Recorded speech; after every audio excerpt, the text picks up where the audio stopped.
Ազգային ժողովի մեծարգո նախագահ, հարգելի խորհրդարան, սիրելի լրագրողներ, սիրելի հայրենակիցներ։ Ձեզ եմ ներկայացնում մարդու իրավունքների պաշտպանի գործունեությունը, մարդու իրավունքների եւ ազատությունների պաշտպանության վիճակը 2020 թվականի ընթացքում, այդ թվում խոշտանգումների կանխարգելման բնագավառում, որ արտացոլված են շուրջ 2000 էջեր ունեցող տարեկան հաղորդման մեջ ու զեկույցում։ Դրանք ծավալով նախադեպը չունեն եւ անգամ չեն ներառում տասնյակներով արտահերթ զեկույցները։ Այս փաստաթղթերն օբյեկտիվ են, որոնցում շարադրված են ոչ միայն խնդիրներ, այլ նաեւ դրական զարգացումներ։ Տարեկան հաղորդման ու զեկույցի բոլոր քննարկումները մարդու իրավունքների պաշտպանի նախաձեռնությամբ առաջին անգամ ուղեկցվելու են նաև ժեստերի լեզվով թարգմանությամբ համագործակցությամբ ազգային ժողովի հետ։ Եվ այսպես 2020 թվականի ընթացքում մեր երկրում տեղի ունեցան աղետաբեր իրադարձություններ։ Նոր կորոնավիրուսի COVID-19-ի համավարակը եւ Արցախի ու Հայաստանի դեմ ադրբեջանական լայնածավալ զինված հարձակումները սկզբունքորեն փոխեցին մարդու իրավունքների համակարգի եւ հետեւաբար նաեւ մարդու իրավունքների պաշտպանի գործունեության ուղղությունները։ 2020 թվականը մարդու իրավունքների պաշտպանի հաստատության համար եղել է աննախադեպ ծանրաբեռնված։ Մասնավորապես, եթե 2015-ին միայն դիմումների ու բողոքների թիվը կազմել է 5214, 2016-ին 5113, ապա 2020-ին միայն դիմումներն ու բողոքները եւ սեփական նախաձեռնությունները հասել են շուրջ 15000-ի։ 2015 ու 16 թվականների համեմատությամբ ավելի քան 6 անգամ աճել է թեժ գծին ստացվող ահազանգերի թիվը։ Մարդու իրավունքների պաշտպանի թեժ գծի 116 ծառայությունն այսօր արդեն սպասարկում է միաժամանակ 3 զանգ, շուրջօրյա սկզբունքով, անկախ աշխատանքային օրերից կամ ժամերից։ Մուտքային բոլոր զանգերը ձայնագրվում են։ Զանգեր ու հաղորդագրություններ են ստացվում էլեկտրոնային հավելվածներով, Viber, WhatsApp եւ այլն։ Լայնորեն օգտագործվում են ժամանակակից տեխնոլոգիաները։ Գործարկվել է Apple եւ Android համակարգերով հասանելի մարդու իրավունքների պաշտպանի հավելվածը։ Messenger համակարգում Facebook-ի պաշտոնական թույլտվությամբ ակտիվ է մարդու իրավունքների պաշտպանի ազատազրկվածի իրավախորհրդատու համակարգը հայերեն ու անգլերեն լեզուներով 300-ից ավելի հարց ու պատասխանի մեխանիզմով։ Այս ամենին զուգահեռ շարունակվել են հանրային կրթության կամ իրազեկումների լայնածավալ արշավներն ու վերապատրաստումները։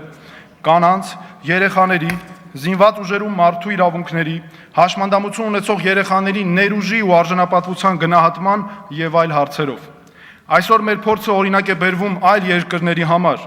օրինակ Թունիս, Հորդանան, Բոսնիա եւ Հերցեգովինա, Ալբանիա, Մարոկո եւ այլն։ Արտացոլվում է միջազգային կառույցների հեղինակավոր զեկույցներում, օրինակ Եվրոպայի խորհրդում Ֆրանսիայի նախագահության շրջանակներում, Եվրոպայի խորհրդի նախարարների կոմիտեի հատուկ նիստում Հայաստանի մարդու իրավունքների պաշտպանի փորձը ներկայացվել է Եվրոպայի խորհրդի անդամ 47 պետությունների։ Նույն սկզբունքով մեր փորձը հատուկ հրավերով ներկայացվել է Եվրոպայի խորհրդում Գերմանիայի նախագահության շրջանակում, ԵԱՀԿ անվտանգության ֆորումում եւ այլն։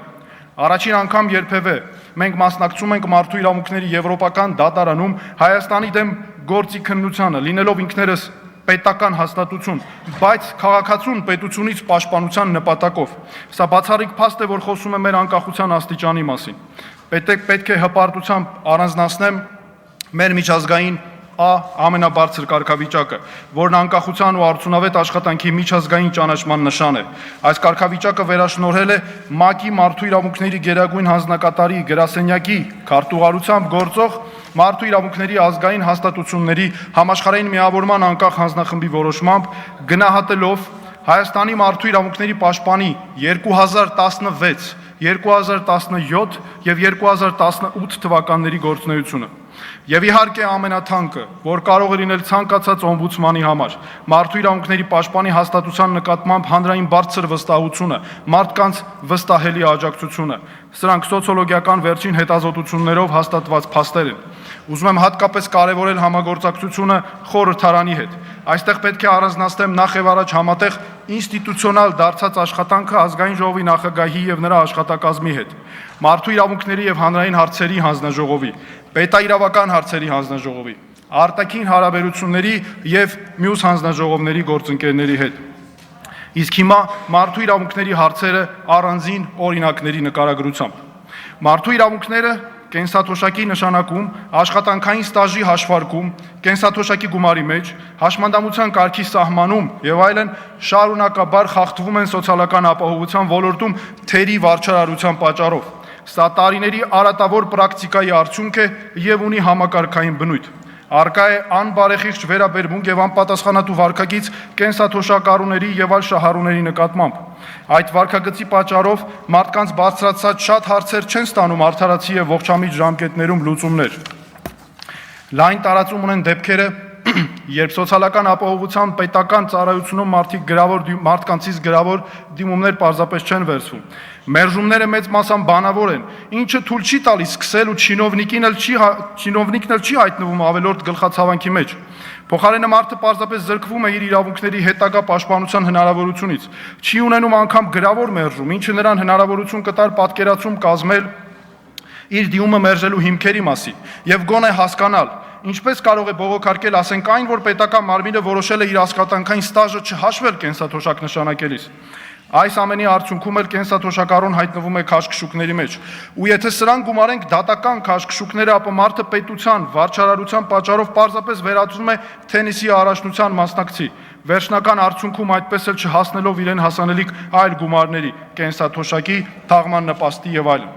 Մարդկանց կամ տրամադրվում են ոչ լիարժեք տեղեկություններ, կամ դրանք չեն տրամադրվում առհասարակ։ Անապահով ընտանիքների աջակցության ոլորտում առկա չեն անապահովության գնահատման գործընթացին անմիջականորեն մասնակցող սոցիալական աջակցության տեսուչների գործողությունների պատշաճ վերահսկման մեխանիզմներ։ Արդյունքում չարաշահումներ հայտնաբերելիս բացասական հետևանքների բեռը կրում է նպաստարուն։ Տարածված արատավոր պրակտիկա է սոցիալական աջակցության մարմինների տեսուչների նպաստը չվճարելու սպառնալիքներ մարդկանց հնչեցնելը, անբարեհաճ ու արհամարհական վերաբերմունքը, անհայկի դժվարություններ առաջացնելը, դիմումների ընդունման գործընթացում, այդ թվում նպաստի իրավունքը դադարեցնելու դեպքերում խոչընդոտը վերանալուց հետո միայն ամիսներ անց վերականգնման դիմումներ ընդունելը, տարբեր տեղեկանքներ անհիմն պահանջելը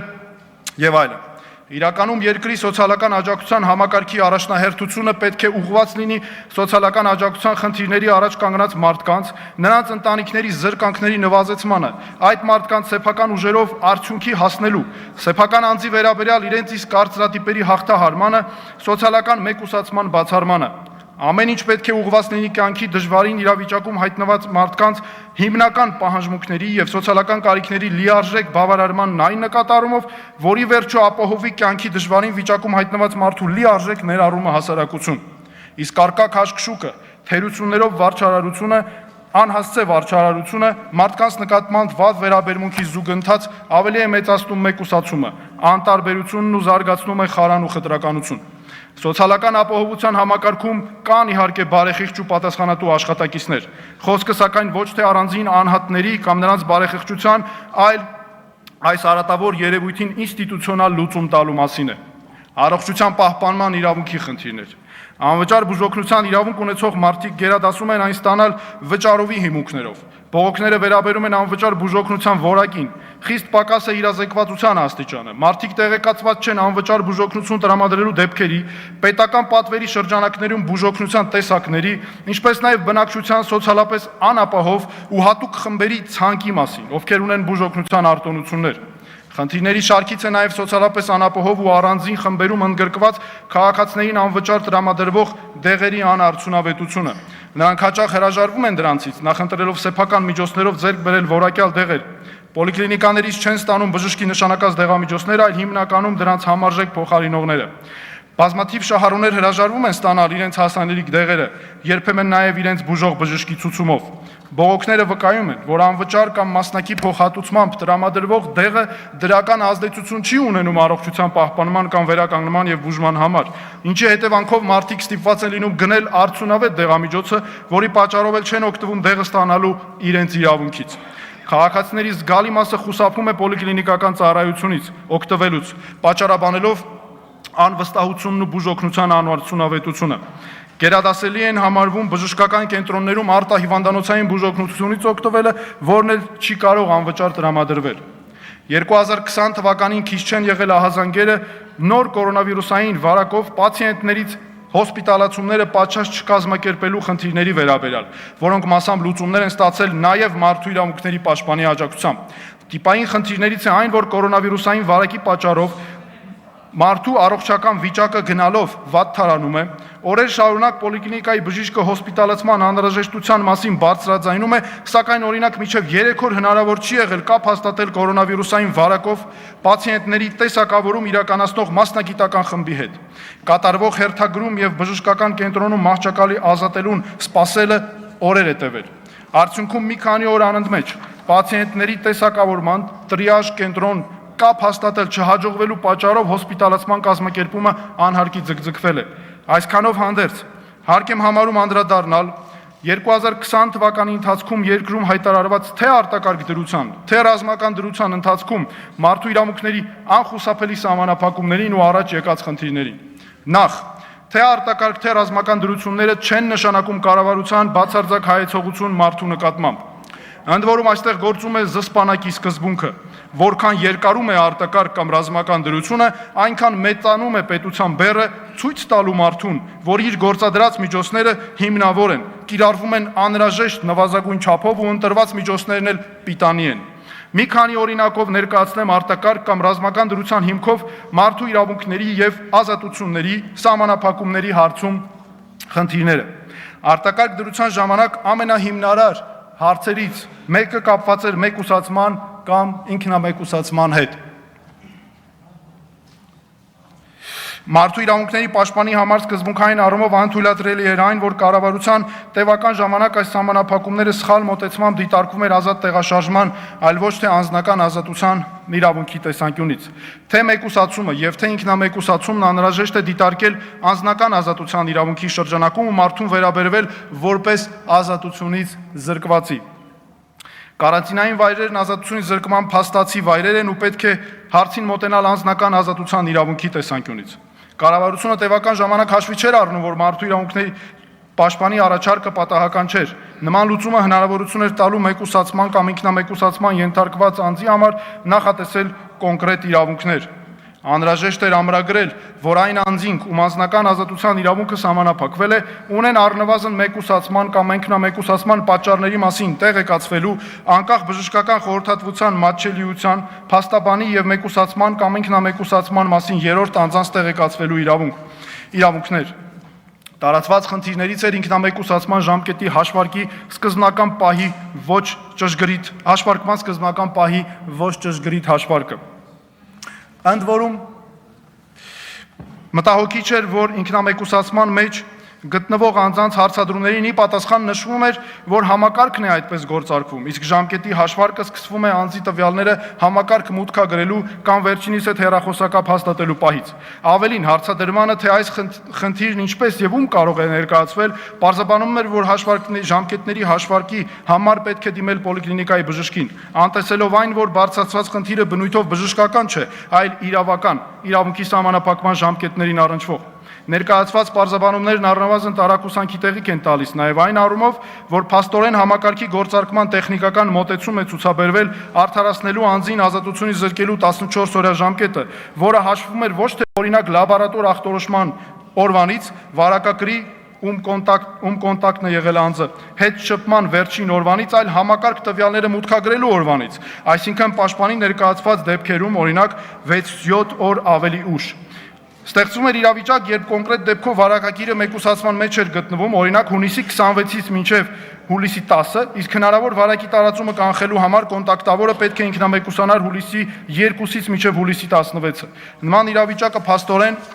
ոչ բժշկական, ոչ իրավական եւ ոչ էլ տրամաբանության շրջանակներում չէր եւ պայմանավորվում էր համակարգի գործարկման տեխնիկական պատճառներով։ Հետևաբար, կոնտակտավորի հրահանգավորումը չկատարելու հետևանքները 14 օրյա ժամկետի հաշվարկման առումով պետք է կրի պետությունը եւ ոչ թե կոնտակտավոր անձը։ Ավելին, ավելի ուշ ժամկետում հրահանգավորումն իրականացնելու խնդիրը նաև պետք է դիտարկել այն ռիսկերի տեսանկյունից, որ մինչև հրահանգավորումը եղած ժամանակահատվածում կոնտակտավորի ազատ տեղաշարժը չէր սահմանափակվում ու հսկվում։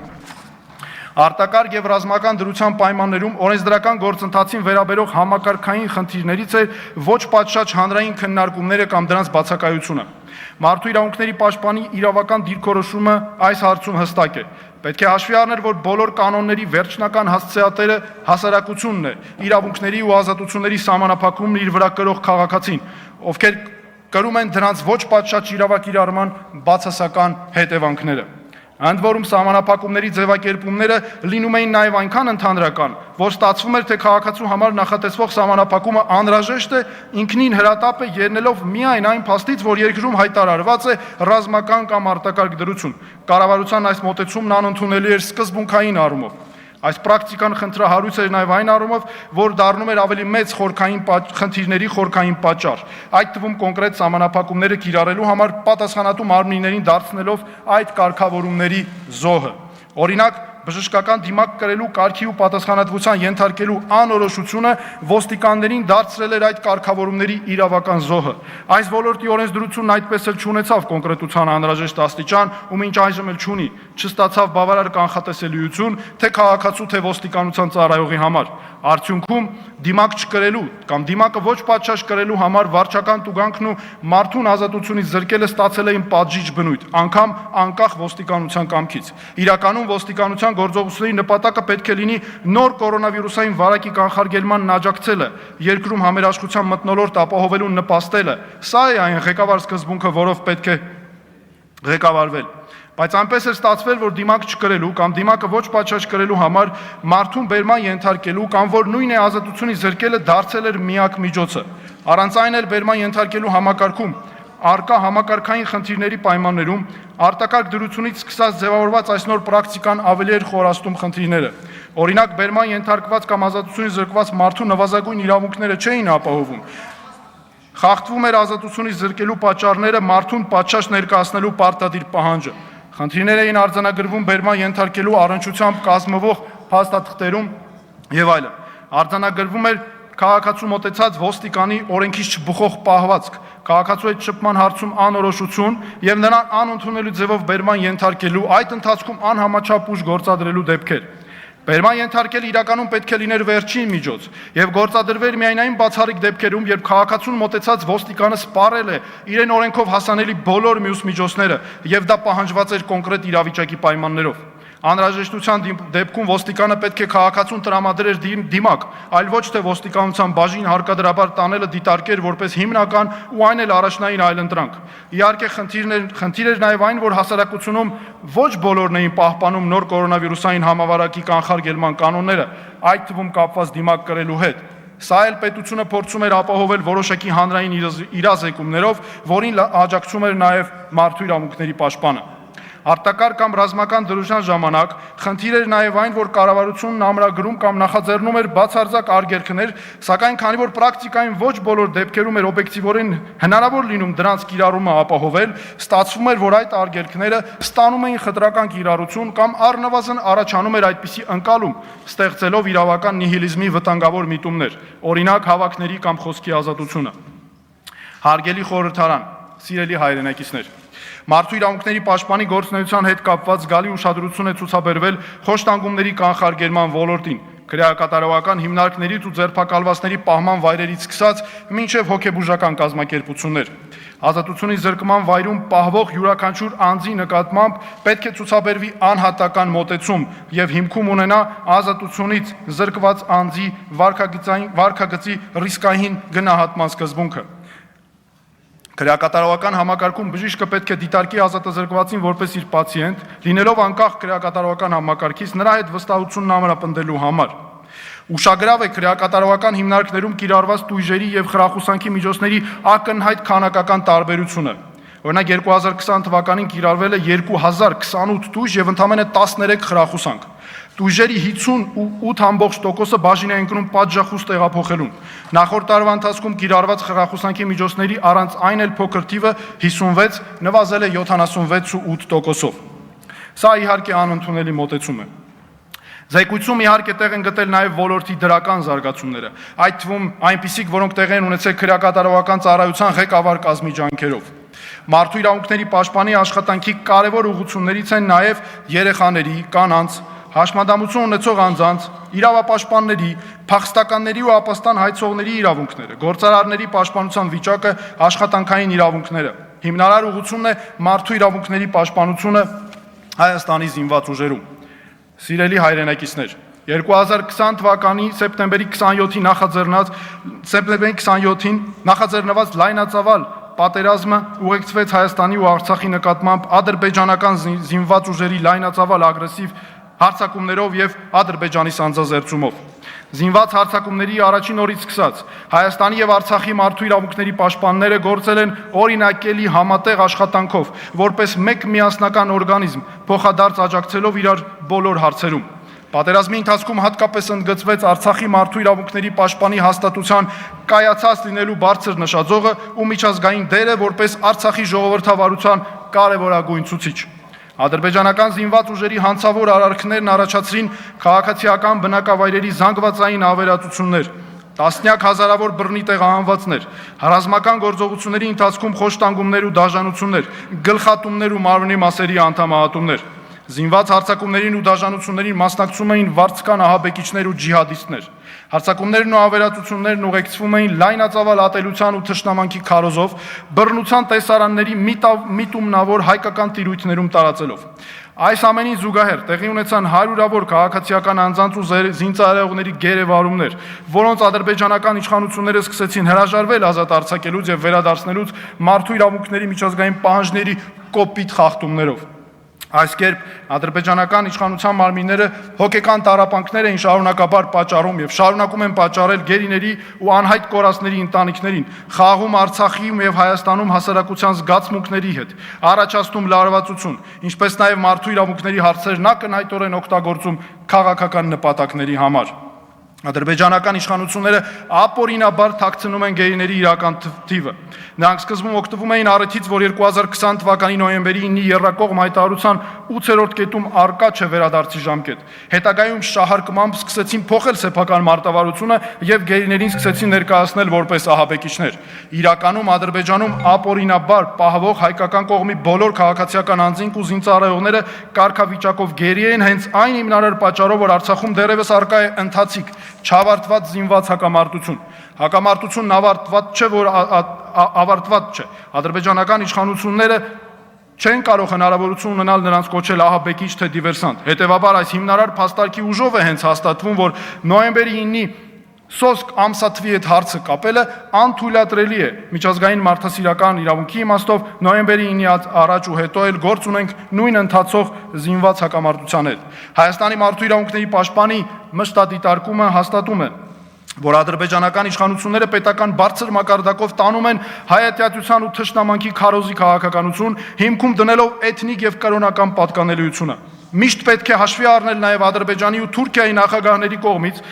Արցախում 2020 թվականի սեպտեմբեր-նոյեմբեր ամիսների պատերազմի համեմատությունները Օսմանյան կայսրությունում հայոց ցեղասպանության, Բաքվում հայերի զանգվածային ջարդերի հետ։ Օրինակ 2020 թվականի դեկտեմբերի 10-ի ելույթներով դրանց կազմակերպիչներին ու կատարողներին, այդ թվում Կովկասյան իսլամական բանակի անդամներին գովերքելը։ Սկզբունքային հարց է, որ Ադրբեջանի նախագահի ու այլ հանրային գործիչների արտահայտությունները դարձել էին այս պատերազմում հայերի նկատմամբ դաժանությունները ոգեշնչող կարգախոսներ։ Օրինակ, ադրբեջանական զինվորները քշում են նրանց ինչպես շներին։ Հայաստանն արժեք չունեցող երկիր է։ Այն Ադրբեջանի հինավուրց հողերի վրա ստեղծված արհեստական պետություն է։ Ադրբեջանը գալիս է վերջ տալու հայկական հարսանիքներին եւ այլն։ Հայաստանի մարդու իրավունքների պաշտպանի գործունեության փորձը ցույց է տալիս, որ ադրբեջանական իշխանությունները միշտ էլ նախաձեռնել են խաղաղասիրական գործընթացներ, բայց դրանք եղել են բնույթով կեղծ։ 2020 թվականի սեպտեմբեր-նոյեմբեր ամիսների պատերազմից հետո կոպտորեն ոտնահարվել են կամ լրջորեն վտանգվել են մեր երկրի Սյունիքի եւ Գեղարքունիքի մարզերի բնակիչների իրավունքները։ Հայաստանի գյուղերի հարևանությամբ ու Սյունիքի հատկապես մարզի համայնքներն իրար միավորող ճանապարհներին ապօրինաբար առանց որևէ իրավական հիմքի հայտնվել են ադրբեջանական զինվորականներ, ադրբեջանական դրոշներ ու ցուցանակներ։ Խոսքն այն զինվորականների մասին է, ում գերագույն հրամանատարը Հայաստանի ու Արցախի ողջ բնակչության նկատմամբ տանում է թշնամանքի, ատելության ու ֆաշիզմի հասնող քաղաքականություն, իր ռազմավարական ու քաղաքական նպատակ հռչակելով Երևանը, Սևանը եւ Սյունիքը։ Հարցը հատկապես սուր է Սյունիքի մարզում, որի հիման վրա էլ մարդու իրավունքների պաշտպանն առաջ է քաշել Սյունիքի շուրջ անվտանգության գոտի ստեղծելու հայեցակարգ, ինչը ենթադրում է, որ ադրբեջանական զինվորները իրենց դրոշներով ու ցուցանակներով առնվազն 10 կիլոմետր հեռավորությամբ պետք է հեռանան այդ վայրերից։ Հայաստանի մարդու իրավունքների պաշտպանի այս հետևությունը հիմնված է հետևյալ առանցքային գործոնների վրա։ Մեր երկրի պետական սահմանների հետ կապված գործընթացը ընթանում է Հայաստանի ողջ բնակչությանն ուղղված պատերազմի բացահայտ սպառնալիքների ներքո։